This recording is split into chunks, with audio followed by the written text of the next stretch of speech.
Hi friends, welcome back to my channel Manga Venkat vlogs అండి.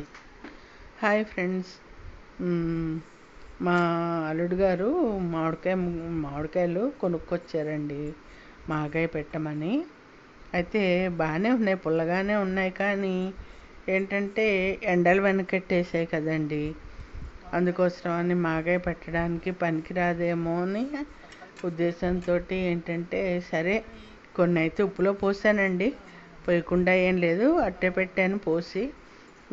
ఏంటంటే ఎండొస్తే ఎండలో పెడదాం, లేదంటే ఫ్రిడ్జ్లో పెట్టేసుకుందాం, ఏముంది స్టోర్ చేసుకుంటే సంవత్సరం మొత్తం వాడుకోవచ్చు కదా. అలాగా అనుకొని సరే కొన్ని పోసాను, ఇంకా కొన్ని తరగాలండి. బెల్లమావకాయ పెడతాను కొంచెం. అలాగే ఏంటంటే చూసారు కదా, కసిన ముక్కలు ఏంటంటే తరిగినవి, ఇంకా ఇంతవరకు తొక్కలు తీసుకున్నంతవరకు ఉన్నవి ఏం చేశానంటే కొన్ని ఉప్పులో పోయిగా మిగిలిన కాయల్ని ఇలా సన్నగా ముక్కలు తరిగేసుకుని ఉప్పు పసుపు వేసేసి కలిపేసేసి జిప్లాక్ కవర్లో పెట్టేసేసుకుని స్టోర్ చేసుకుందాము. ఇంకా ఉన్నాయండి కసిన కాయలు తరిగి, అవి కూడా కలిపి పెట్టేస్తాను తర్వాత.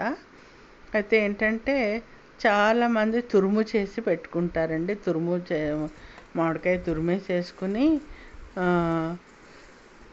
అందులో ఉప్పు పసుపు కలిపి పెడతారు. నాకేంటంటే చెయ్యి పట్టివ్వదండి తురమడానికి, అందుకోసం అని చెప్పి ఇలా ముక్కల్లా చేసుకున్నాను.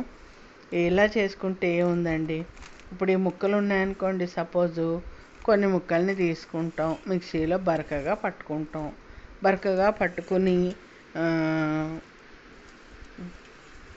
పులిహోరలో కలిపేసుకుంటాం.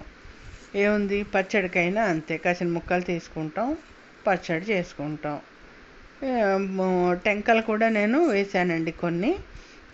పప్పు వండుకున్నాం అనుకోండి, సపోజు పప్పు వండుకున్నప్పుడు ఏముంది, కసిన ముక్కలును 2 టెంకలు పడేసేసి పప్పులో వేసేసుకున్నాం అనుకోండి, సూపర్గా పప్పు రెడీ అయిపోతుంది.